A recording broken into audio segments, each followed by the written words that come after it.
There you are. Looks like you could use another. Oh, nonsense. A little more won't hurt. It is the end of term after all.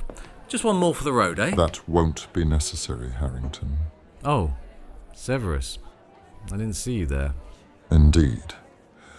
I'm rather surprised you can see very much of anything given the amount of fire whiskey you've consumed this evening. Oh, come now, Severus.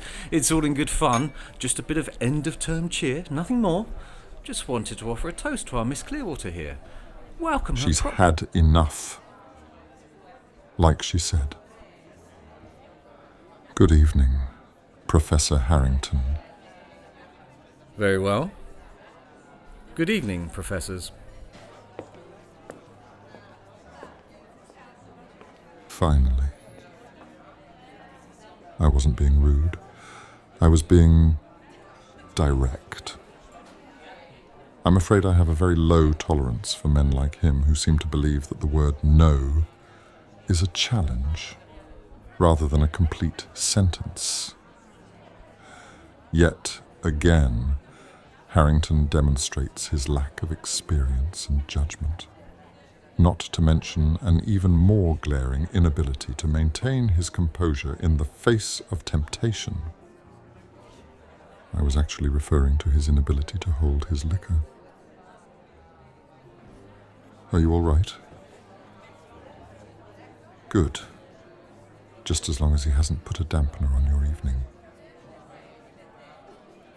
Not my thing, I'm afraid. I'm here purely in an official capacity, ensuring our students stay well away from indulgences not meant for them. Someone, after all, needs to keep them on the straight and narrow. And it seems that task falls to me, given certain professors' inability to monitor their own consumption. Beyond that, it appears I'm also left to ensure certain members of our esteemed faculty don't impose their misguided notions of end-of-term cheer on those who would prefer otherwise.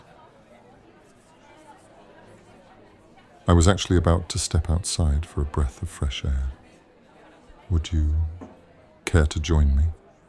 I think it might do you some good.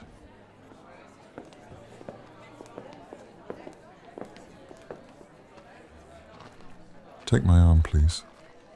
Unless, of course, you actually want to begin the holidays with a twisted ankle.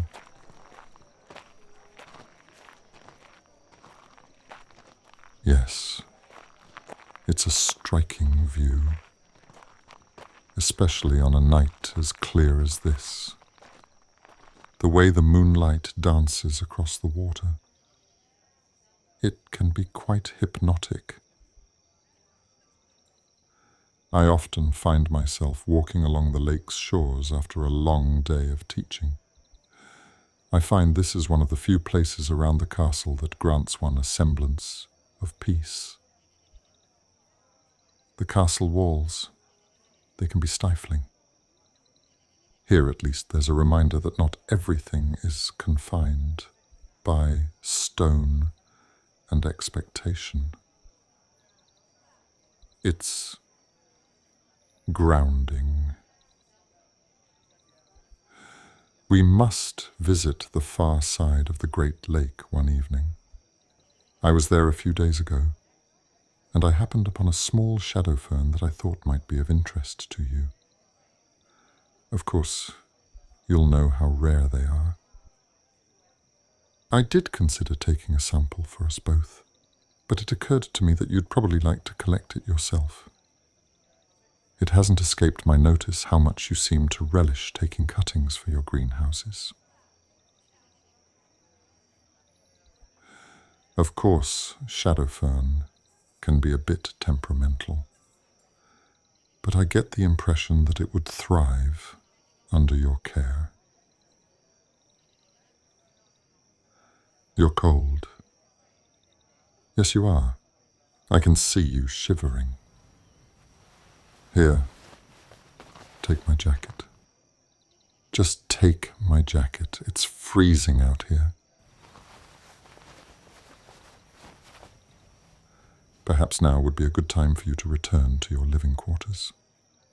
The night has been lively enough, I think. I'd hate to see you forced to endure another enthusiastic toast. I'll escort you back. I think I can chance the outbreak of chaos in my absence. Shall we?